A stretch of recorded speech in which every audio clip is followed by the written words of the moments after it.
किसान, बदलते भारत की शान।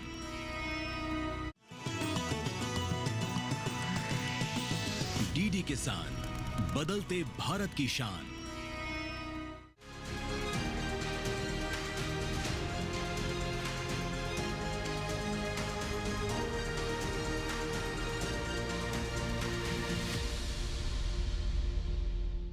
नमस्कार, आप देख रहे हैं दूरदर्शन किसान चैनल। मैं अदिति शर्मा कृषि दर्शन कार्यक्रम में आप सभी का स्वागत करती हूं।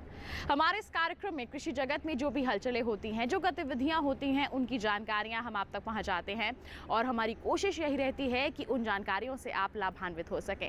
आज के हमारे इस कार्यक्रम में हमारे तीनों सेगमेंट्स विज्ञान और किसान, कृषि स्टार्टअप और फार्मिंग इंडिया हम आपके लिए लेकर आए हैं। तो फिर आइए बिना समय को गंवाते हुए आज के एपिसोड की शुरुआत करते हैं।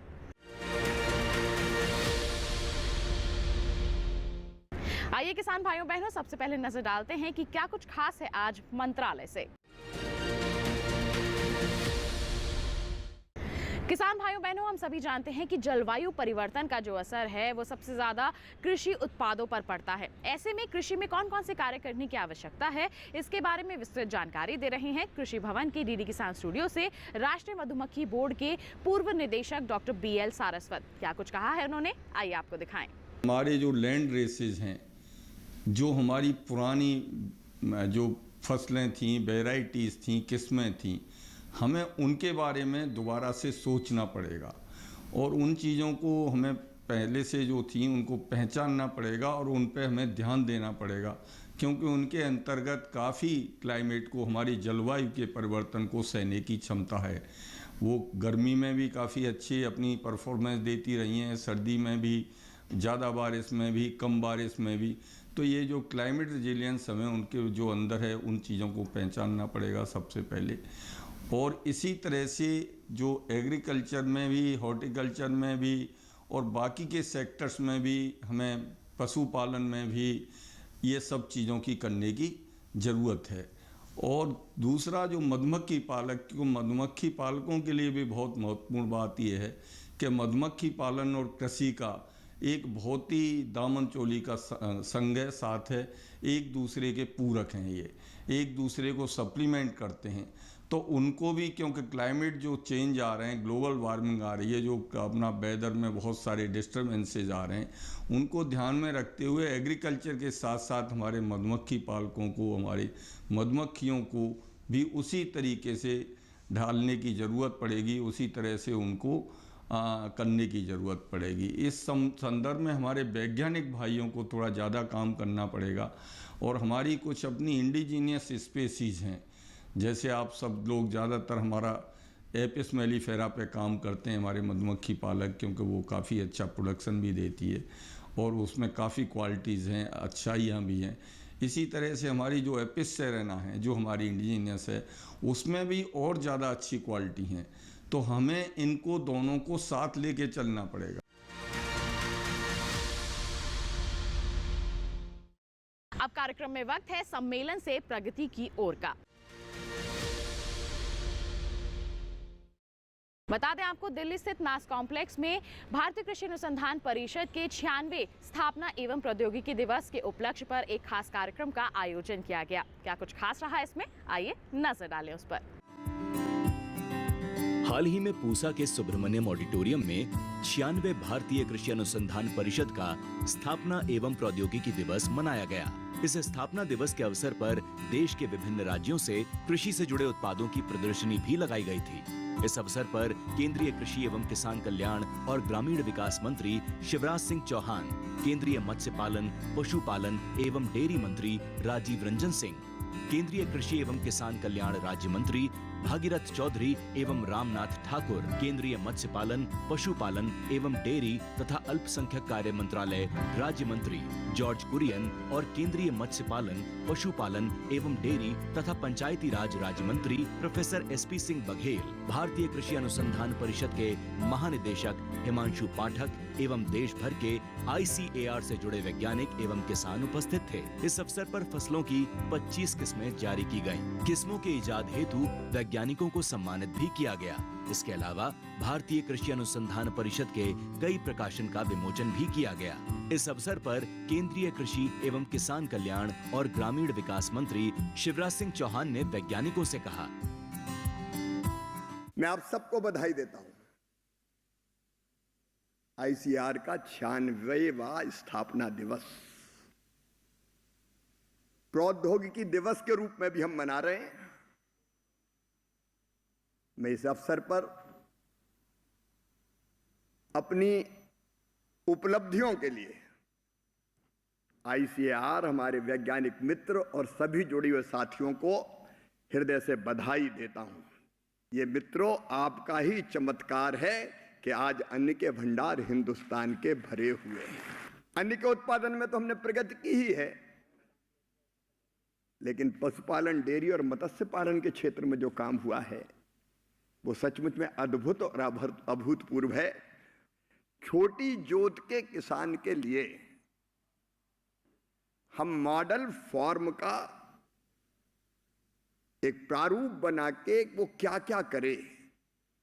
देखिए, एक बात साफ है, आज भी देश की आधी आबादी अपनी आजीविका के लिए कृषि पर निर्भर है। कृषि भारतीय अर्थव्यवस्था की रीढ़ है। कृषि भारतीय अर्थव्यवस्था की आत्मा है और किसान उसके प्राण। इस अवसर पर केंद्रीय मत्स्य पालन, पशुपालन और डेयरी मंत्री राजीव रंजन सिंह ने कहा, आईसीएआर से जुड़े सभी वैज्ञानिक गण, अधिकारी गण और कर्मचारी गण, आज सबों का हम इस 96वें स्थापना दिवस समारोह में आप सबों को हमारी ओर से हार्दिक शुभकामना व्यक्त करता हूं और मैं उन लोगों को भी शुभकामना देता हूं, बधाई देता हूं, जिन्होंने अपने रिसर्च के आधार पर आज शिवराज जी से प्रमाण पत्र उन्होंने ग्रहण किया। हम उन कंपनियों को भी बधाई देते हैं जिन्होंने जो रिसर्च की सीड्स को मल्टीप्लाई करके किसानों तक पहुंचाने के लिए आईसीएआर के साथ जो उन्होंने इकरारनामा किया।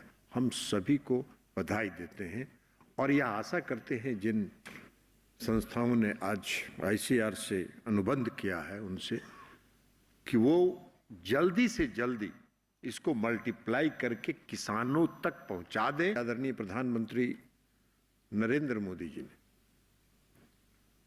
मत्स्य विकास को भी और पशुधन की रक्षा को भी, इन दोनों को कृषि के साथ उन्होंने जोड़ने का काम किया और इसको कृषि का दर्जा उन्होंने देने का काम किया। और यही कारण है कि आज पशुधन और जो मत्स्य है, पालन है, वह आपके सकल घरेलू उत्पाद में 35% का योगदान कर रहा है, 35% का योगदान कर रहा है। इस अवसर पर केंद्रीय कृषि एवं किसान कल्याण राज्य मंत्री भागीरथ चौधरी ने कहा, भारतीय कृषि अनुसंधान केंद्र परिषद द्वारा जो आज स्थापना दिवस है, कृषि अनुसंधान परिषद, हमने कृषि के क्षेत्र में अभूतपूर्व प्रगति देखी है एवं परंतु समय की मांग के अनुसार प्रगति के साथ साथ पर्यावरण एवं प्राकृतिक संसाधनों का संरक्षण सुनिश्चित करना नीतिगत चिंता का विषय है। हमने प्रगति बहुत कर ली है, परंतु हमें मानव प्राणी मात्र को भी की भी चिंता हमें करनी है। इसके लिए भी हमारे वैज्ञानिकों को ध्यान रखने की जरूरत है। इस अवसर पर केंद्रीय मत्स्य पालन, पशुपालन और डेयरी मंत्री एसपी सिंह बघेल ने कहा, और ये सभागार एक महत्वपूर्ण भूमिका निभा सकता है और वो है किसान की आय को दुगना करना। मैं अधमने मन से नहीं बल्कि एक पूरे मन से कह सकता हूं कि यदि कृषि वैज्ञानिकों की बात किसान मान ले, जो मानता नहीं है, और परंपरागत खेती के साथ साथ ये दिन की रिसर्च को अपने खेतों में, अपने खलिहानों में, अपनी डेयरी में, अपने पोल्ट्री फार्म में, अपनी तालाब में अगर मान ले तो मुझे लगता है मुझे कह देना चाहिए कि ये किसान अपनी आय दुगनी तो छोड़ो 4 गुनी कर सकता है। इस अवसर पर भारतीय कृषि अनुसंधान परिषद के महानिदेशक डॉक्टर हिमांशु पाठक ने कहा, आप सब जानते हैं कि विगत कुछ दशकों में हमारे जो फूड ग्रेन प्रोडक्शन है इसमें काफी बढ़ोतरी हुई है। अगर 1950 के साथ हम तुलना करें तो लगभग 6.6 साढ़े 6 से 7 गुना वृद्धि जो है कि हमारे उत्पादन में हुआ है, जबकि हमारे जो नेट सोन एरिया है वो लगभग उतना ही है, 140 मिलियन हेक्टेयर के आसपास। इसका मतलब ये हुआ जो प्रोडक्टिविटी है यील्ड प्रति हेक्टर वो 1970 के दशक तक भी लगभग 0.7 टन पर हेक्टर होता था, आज वो बढ़ करके 2.4 टन प्रति हेक्टर तक पहुंच चुका है। उसी तरीके से हमारे जो डायरी सेक्टर है इसमें ग्रोथ रेट उससे भी ज़्यादा हुआ है, 13 से 14 फोल्ड बढ़ोतरी हुई है। और ये बढ़ोतरी अगेन जो टेक्नोलॉजी है, जो यील्ड है उसके कारण हुई है, ना कि जनसंख्या के कारण। फिशरीज और एक्वाकल्चर सेक्टर में ग्रोथ सबसे अधिक है, 23 गुना वृद्धि हुई है। और पिछले एक दशक 10 साल में आप देखिएगा इस सेक्टर की ग्रोथ रेट 8 से 10% रहा है। और ये हम उम्मीद कर रहे हैं कि आने वाले समय में भी यही ग्रोथ रेट को हम मेंटेन कर पाएंगे, बल्कि इससे भी ज़्यादा कर पाएंगे। हॉर्टिकल्चर का जो क्षेत्र है, बागवानी के क्षेत्र, इसका उपलब्धियाँ कभी कभी हमारे जो क्रॉप सेक्टर है उससे भी अधिक है। आज हमारे जो प्रोडक्शन है हॉर्टिकल्चर के 355 मिलियन टन से भी ज़्यादा है, और ये भी 14 गुना ज़्यादा है अगर हम 1950 के साथ इसकी हम तुलना करें। वो ना केवल ग्रीन रिवोल्यूशन, ना केवल व्हाइट रिवोल्यूशन, ब्लू रिवोल्यूशन, लेकिन बाकी क्षेत्र में भी अगर आप देखेंगे तो एक रेनबो रिवोल्यूशन की तरह yellow revolution, golden revolution, silver revolution, brown revolution, grey revolution, हर एक क्षेत्र में हमारी उपलब्धियां जो रही है बहुत ही अच्छा रही है। अब कार्यक्रम में वक्त हो चला है नजर डालने का हमारे सेगमेंट विज्ञान और किसान पर।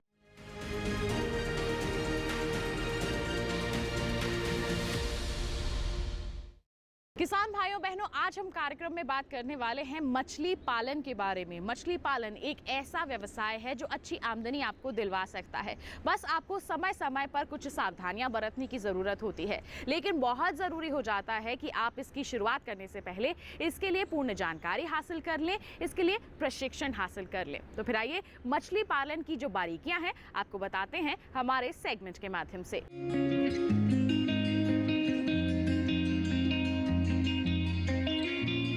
मछली पालने के लिए ऐसे तालाब की जरूरत होती है जिसमें कम से कम 6 महीने पानी उपलब्ध रहे और गर्मी के दिनों में भी कम से कम 5 फीट पानी भरा रहता हो। अगर ऐसा तालाब नहीं है तो अगल बगल से पानी की व्यवस्था करनी होगी। आप चाहें तो नया तालाब खुदवा सकते हैं। नए तालाब के लिए निचली जगह का चुनाव करें, ऐसी जगह जहां पानी ज्यादा समय तक रुकता हो। दोमट मिट्टी ज्यादा समय तक पानी रोकने वाली होती है। वैसे तो छोटे तालाब में मछली पल जाती है, लेकिन अगर कम से कम आधे एकड़ का तालाब होगा तो मछलियों की बढ़वार अच्छी होगी। तालाब आयताकार हो और चौड़ाई के मुकाबले लंबाई 3 गुना होनी चाहिए। तालाब की तलहटी में पेड़ की जड़ या पत्थर को ना छोड़ें, आगे चलकर ये मछली पकड़ने में रुकावट बनेंगे। अगर तालाब में पानी भरने के लिए नदी, नाला या नलकूप हैं, तो 5 से 6 फीट की गहराई काफी है, वरना ये 10 से 11 फीट रखनी होगी। मछली का बीज छोड़ने से 8 से 10 दिन पहले तालाब में गोबर और चूना डालना है। इससे मछलियों के लिए प्राकृतिक भोजन तैयार हो जाएगा। 1 हेक्टेयर के लिए 40 क्विंटल सड़े गोबर की जरूरत होती है। इसे एक साथ नहीं बल्कि हर माह थोड़ा थोड़ा करके डालते रहना है। शुरू में 8 क्विंटल, इसके बाद हर माह 4-4 क्विंटल। तालाब में चूना डालना बहुत जरूरी है, खास तौर से ऐसी जगहों पर जहां की मिट्टी अम्लीय है। महीन पाउडर चूना तब देना है जब तालाब सूख गया हो और सभी बेकार मछलियों को उससे निकाल लिया गया हो। तालाब में रासायनिक खाद भी देना जरूरी है। इसके लिए 80 kilo DAP, 50 kilo muriate of potash प्रति एकड़ की दर से डालें। इसे भी एक बार में नहीं देना है, बल्कि हर माह थोड़ा थोड़ा करके देते रहना है। अगर आपके तालाब में सड़े गले पत्ते या इसी तरह की दूसरी चीजें आती हैं, तो फिर गोबर की मात्रा कम की जा सकती है। अब सवाल उठता है कि तालाब में किस तरह की मछलियां पालनी हैं। वैज्ञानिक खोज के बाद ये बात सामने आई है कि अगर 6 किस्मों की मछलियां एक साथ पाली जाएं, तो पैदावार ज्यादा होती है। इन 6 किस्मों में शामिल हैं कतला, मृगल, रोहू, सिल्वर कॉप, ग्रास कॉप और कॉमन कॉप। इन किस्मों को पालने से सभी तरह के भोजन का सही से उपयोग हो जाता है। वैसे भी इन मछलियों की आपस में दोस्ती होती है और बड़ी मछलियां छोटे बच्चों को नहीं खाती। तालाब में जगह सीमित होती है, इसलिए बहुत ज्यादा मछलियों का बीज डालने का कोई फायदा नहीं है। अगर बीज बड़े आकार का यानी 3 इंच लंबा है, तो 1 एकड़ में 4000 बीजों की जरूरत होगी और अगर लंबाई 1 इंच है तो 10,000 बीज डालने होंगे। अच्छी बढ़त के लिए गोबर की खाद के अलावा पूरक आहार भी देना होता है। इसके लिए सरसों की खली और धान का कूड़ा समान मात्रा में मिलाकर सुबह शाम डालते रहें। बीज डालने के बाद हर महीने जाल डालकर मछली की बढ़वार को देखते रहें। अगर किसी तरह की बीमारी, दाग या घाव नजर आए तो विशेषज्ञ की सलाह जरूर लें। सुबह सूरज निकलने से पहले अगर मछली पानी के बाहर कूदे या हवा में मुंह खोलकर सांस लेने की कोशिश करें, तो समझ लें कि पानी में ऑक्सीजन की कमी है। पानी को बांस से पीटें, कुछ चूना पाउडर डाल दें या फव्वारा की तरह पानी को फेंकें। इससे पानी के ऑक्सीजन स्तर में सुधार आ जाएगा। पानी का रंग गहरा हरा होने पर पूरक आहार और खाद देना बंद कर दें। हरा रंग हल्का पड़ जाए तो पूरक आहार फिर से शुरू कर दें। अगर मछली पानी की सतह पर समूह बनाकर घूमे तो समझ लें कि वो भोजन तलाश रही है। ऐसे में पूरक आहार बढ़ा दें। अगर मछली अकेले घूम रही है तो इसका मतलब है कि वो बीमार है। तालाब से सभी मछलियों को एक साथ नहीं निकालना है, बल्कि थोड़ी थोड़ी करके पकड़ना है। इससे उत्पादन ज्यादा होगा। इस तरह 1 एकड़ तालाब से साल भर में 15 क्विंटल मछलियों का उत्पादन आसानी से किया जा सकता है।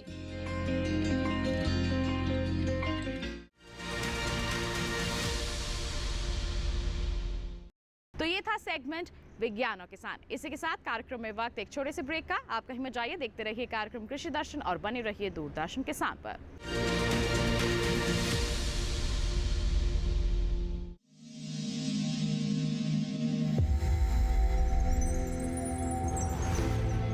आत्मनिर्भर किसान भारत की शान। उत्पादन में आत्मनिर्भर होने के साथ साथ फसल की कटाई के उपरांत उपज की हानि को रोकने, ग्रामीण क्षेत्रों में रोजगार सृजन करने और बीज से बाजार तक के विजन को मजबूती देने के उद्देश्य से 1 वर्ष पूर्व माननीय प्रधानमंत्री श्री नरेंद्र मोदी जी ने एक महत्वाकांक्षी केंद्रीय योजना एग्रीकल्चर इंफ्रास्ट्रक्चर फंड की शुरुआत की। इस आधुनिक इंफ्रास्ट्रक्चर से कृषि आधारित उद्योग लगाने में एक बहुत बड़ा बदलाव आएगा और बहुत बड़ी गति आएगी। साथियों, अब हम उस स्थिति की तरफ बढ़ रहे हैं जहां गांव के कृषि उद्योगों से फूड आधारित उत्पाद शहर जाएंगे और यही तो आत्मनिर्भर भारत अभियान का संकल्प है। एग्रीकल्चर इंफ्रास्ट्रक्चर फंड से पात्र लाभार्थी गोदामों का निर्माण कर सकते हैं, छटाई या ग्रेडिंग इकाई, पैकिंग हाउस, सप्लाई चेन और कोल्ड चेन जैसी सुविधाएं या फिर प्राथमिक कृषि प्रसंस्करण केंद्र की स्थापना कर सकते हैं। इस योजना के तहत पात्र लाभार्थियों को 2 करोड़ रुपए तक के ऋण पर अधिकतम 7 वर्ष के लिए ब्याज में 3% तक की छूट दी जा रही है। ऋण पुनर्भुगतान के लिए 6 महीने से 2 वर्ष तक मोरेटोरियम की सुविधा भी उपलब्ध है। इस योजना ने अब तक सफलता की कई मिसालें कायम की हैं, जैसे कि मध्य प्रदेश के लाभार्थी श्री विपिन त्रिपाठी ने एग्रीकल्चर वेस्ट से बायोफ्यूल बनाने का इनोवेटिव प्राइमरी प्रोसेसिंग सेंटर लगाया है।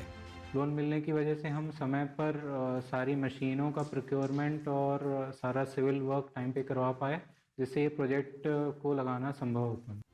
राजस्थान के लाभार्थी श्री यशवर्धन मुंद्रा ने सॉर्टिंग एंड ग्रेडिंग यूनिट लगाकर रोजगार के अवसर पैदा किए हैं। कर्नाटक की महिला उद्यमी श्रीमती ममता वी ने प्राइमरी प्रोसेसिंग सेंटर लगाकर प्रगति की नई राह चुनी है। ಸಣ್ಣ ಪುಟ್ಟ ಉದ್ಯಮಿಗಳನ್ನ ಮತ್ತಷ್ಟು ಅಗ್ರಿಕಲ್ಚರಲ್ಲಿ ಹೆಚ್ಚು ನಾವು ಇನ್ನಷ್ಟು ಸಾಧನೆ ಮಾಡಲಿಕ್ಕೆ ಕಾರಣಕಾರಕವಾದಂಥ ಈ ಅಗ್ರಿಕಲ್ಚರಲ್ ಇನ್ಫ್ರಾಸ್ಟ್ರಕ್ಚರ್ ಫಂಡಿಂದ ನಮ್ಮ ಇನ್ನಷ್ಟು ಯೋಜನೆಗಳು ಆಯೋಜನೆಗಳು ಉತ್ತಮಗೊಂಡಿದೆ. राजस्थान के लाभार्थी श्री दिनेश भट्टर ने जीरे की प्रोसेसिंग यूनिट लगाकर आसपास के ग्रामीणों को आत्मनिर्भरता प्रदान की है। महाराष्ट्र के लाभार्थी श्री अनूप कुमार मोहता ने वेयर हाउस बनाकर अन्न भंडारण को सुनिश्चित किया है। आज देश के कोने कोने से किसान, कृषि उद्यमी, किसान उत्पादक संघ, प्राथमिक कृषि सहकारी समितियां, स्वयं सहायता समूह और कृषि उपज मंडियां इस योजना का लाभ उठा रहे हैं।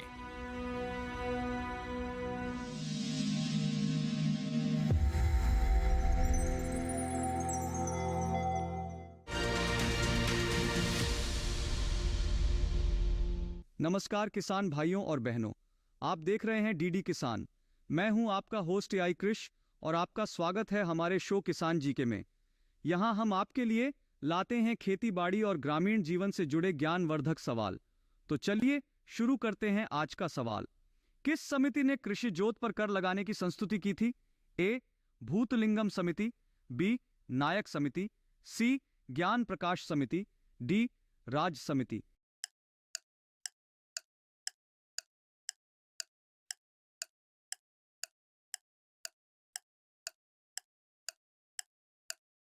सही जवाब है ऑप्शन डी, राज समिति। भारतीय संविधान के अनुच्छेद 265 के अंतर्गत केंद्र और राज्यों के बीच करों का विभाजन किया गया है। करों का विभाजन और उनके लगाने के संबंध में विशेष निर्देश और व्यवस्थाएं संविधान में उपलब्ध हैं। राज्य सरकारें अपनी वित्तीय आवश्यकताओं और कृषि जोत पर करों की संस्तुति करने के लिए विभिन्न कानूनी और प्रशासनिक प्रक्रियाओं का पालन करती हैं। यह निर्णय राज्य सरकार के वित्तीय वर्ष और कृषि उत्पादन के आधार पर लिया जाता है। आज किसान जीके में बस इतना ही। मिलते हैं अगले एपिसोड में। तब तक के लिए खुशहाल खेती और स्वस्थ जीवन की कामना के साथ नमस्कार। नमस्कार, आप देख रहे हैं डीडी किसान। मैं हूं AI कृष और आज हम उत्तर प्रदेश और ओडिशा में होने वाली खेती किसानी से संबंधित सलाहों के बारे में पूरी जानकारी देंगे। मौसम को ध्यान में रखते हुए उत्तर प्रदेश के किसान अगेती फूल गोभी, टमाटर, मिर्च और बैंगन की नर्सरी तैयार कर लें। नर्सरी को धूप से बचाने के लिए 6.5 फीट की ऊंचाई पर नेट से ढकें। नर्सरी में बुवाई से पहले बीजोपचार जरूर कर लें। उत्तर प्रदेश के किसान 20 से 25 दिन पुराने धान के पौध को तैयार खेत में रोपाई कर लें। रोपाई से पहले खेत में जरूरी उर्वरकों का इस्तेमाल करें। यहाँ के किसान अभी के समय तैयार खेतों में मक्का की बुवाई करें। साथ ही खेत में मिट्टी की नमी बनाए रखें। उत्तर प्रदेश में अरहर की कम अवधि वाली किस्मों की बुवाई इस सप्ताह की जा सकती है। किसान भाई प्रमाणित स्रोतों से अच्छी गुणवत्ता वाले बीज ही खरीदें। बुवाई से पहले अरहर के बीजों को उपचारित कर लें, जिससे फसल उत्पादन में वृद्धि बढ़ जाती है। यहाँ के किसान मिर्च और बैंगन की नर्सरी तैयार कर लें। साथ ही शेड नेट का उपयोग कर सकते हैं, जिससे मिट्टी जनित बीमारियों को कम करने में मदद मिलेगी और फसल अच्छी होगी। उत्तर प्रदेश में इस सप्ताह चारा फसल के लिए ज्वार और लोबिया की बुवाई भी की जा सकती है। किसान भाई बुवाई करते समय खेत में उचित नमी का खास ख्याल रखें। बात करें ओडिशा की, तो यहाँ के किसान बैंगन की खेतों में उचित जल निकासी का प्रबंध करें। साथ ही खेतों में मुरझाए हुए पौधों को हटा दें और नष्ट कर दें। ओडिशा के किसान करेले की बुवाई से पहले बीज को उपचारित कर लें। पौधे सूखने पर फसल में सिंचाई करें। साथ ही विशेषज्ञों की सलाह पर उचित कीटनाशकों का छिड़काव करें। ओडिशा के किसान भिंडी फसल की लगातार निगरानी करते रहें। किसी प्रकार की रोग दिखाई देने पर कृषि विशेषज्ञों की सलाह पर कीटनाशकों का छिड़काव करें। इसी तरह कृषि और किसानों से जुड़ी हर महत्वपूर्ण जानकारी के लिए हमारे साथ जुड़े रहिए और देखते रहिए डीडी किसान। धन्यवाद। ब्रेक के बाद दूरदर्शन किसान के कार्यक्रम कृषि दर्शन में आप सभी का फिर से स्वागत। आइए आपको दिखाएं हमारा अगला सेगमेंट फार्मिंग इंडिया।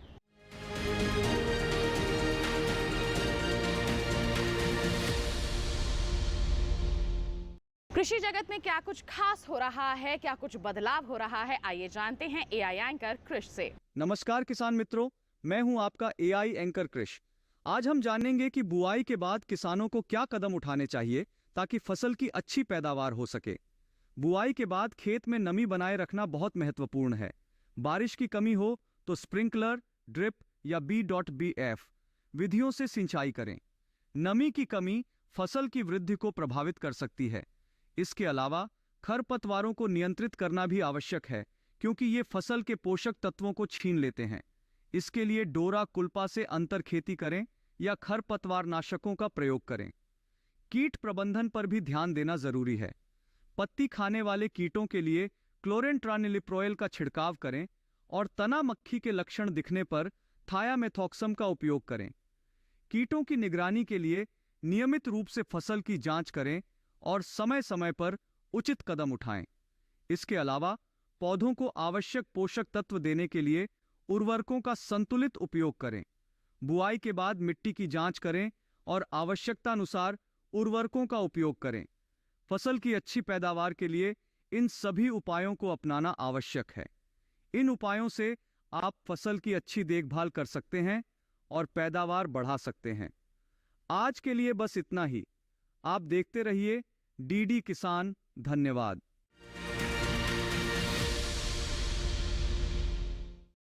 तो किसान भाइयों बहनों, ये था हमारा आज का कार्यक्रम कृषि दर्शन। उम्मीद करते हैं जितनी भी जानकारियां आज के कार्यक्रम के माध्यम से आप तक पहुंचाई गई हैं, सभी आपके लिए फायदेमंद साबित हुई होंगी। साथ ही आपको बता दें कि आपके पास कोई सुझाव है, कोई सवाल है तो हम तक पहुंचाइए। ईमेल कर सकते हैं। ईमेल आईडी है krishidarshan@gmail.com या फिर आप पत्र लिखिए। पता है हमारा कृषि दर्शन, कमरा नंबर 58, CPC दूरदर्शन, खेलगांव, नई दिल्ली 110049। साथ ही आप अगर हमारा ये कार्यक्रम दोबारा देखना चाहते हैं तो आप टीवी स्क्रीन पर दिखाए जा रहे इस QR कोड को स्कैन कर लीजिए, सीधा पहुंच जाएंगे हमारे YouTube चैनल पर। तो किसान भाइयों बहनों, इसी के साथ आज के लिए इतना ही। अगले अंक में फिर होंगे हाजिर। तब तक के लिए दीजिए इजाजत, लेकिन आप बने रहिए दूरदर्शन किसान पर। नमस्कार।